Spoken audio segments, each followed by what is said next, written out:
New Hindi audio story सुनने के लिए चैनल को लाइक और सब्सक्राइब करें। धन्यवाद। मेरी बेटी की शादी हुए अभी मात्र 2 महीने हुआ है। वो लव मैरिज की है। मेरे पति नहीं है, एक ही बेटी है। गाजियाबाद में रहती हूँ। मेरा अपना फ्लैट है। मेरा दामाद दिल्ली में पढ़ाई करता था, अब उससे एक सरकारी नौकरी मिल गई है। पहले तो वो किराए पर रहता था, पर अभी शादी के बाद से वो अब हम लोगों के साथ ही रहेगा। दोस्तों, शादी के पहले से ही वो घर आता जाता था। काफी मिलनसार था, माँ की तरह मानता है। बहुत अच्छा स्वभाव का है, इसलिए मैं बहुत ही जल्दी उसको अपने मन में बैठा ली।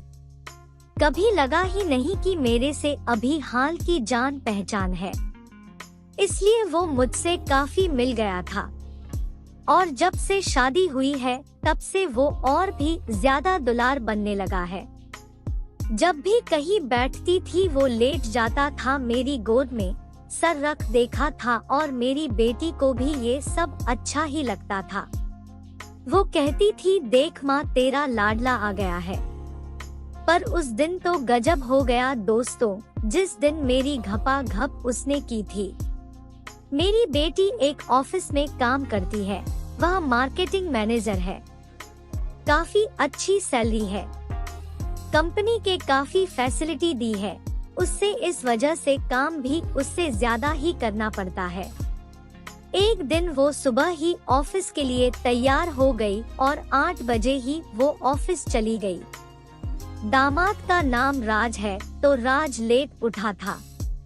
करीब 9 बजे वो सोकर बाहर आया और मैं किचन में काम कर रही थी।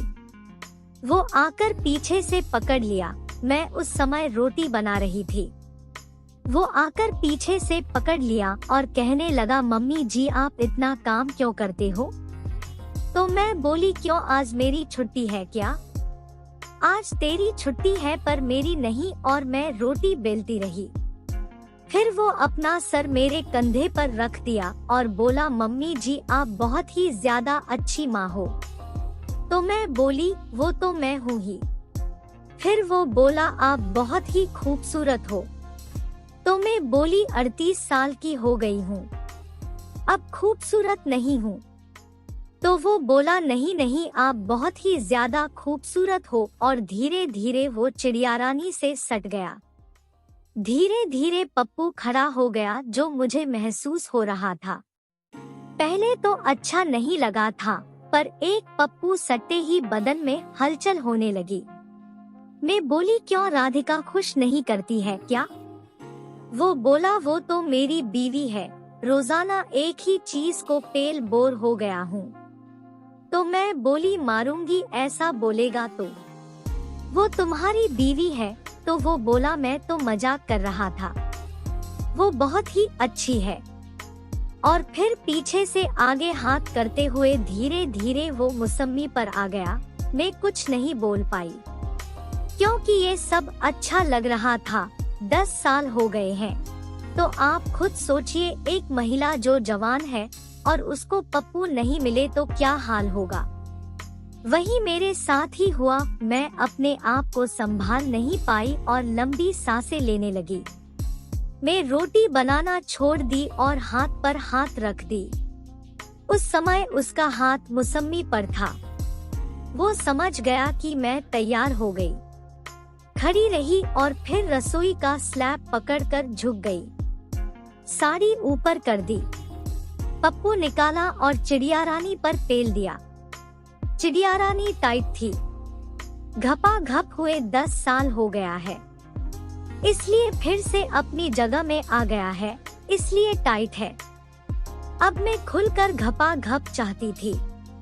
आराम से किचन में साड़ी उठाकर करीब 15 मिनट तक पेला। फिर वो नीचे बीच में बैठ चिड़ियारानी पीने लगा। अब सिर्फ पप्पू चाहिए था।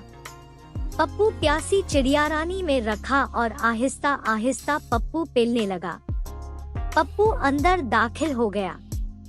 करीब 2 घंटे तक घपा घप की और खुलकर पेली।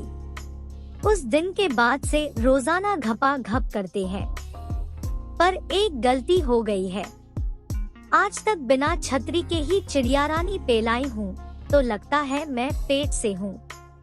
न्यू हिंदी ऑडियो स्टोरी सुनने के लिए चैनल को लाइक और सब्सक्राइब करें। धन्यवाद।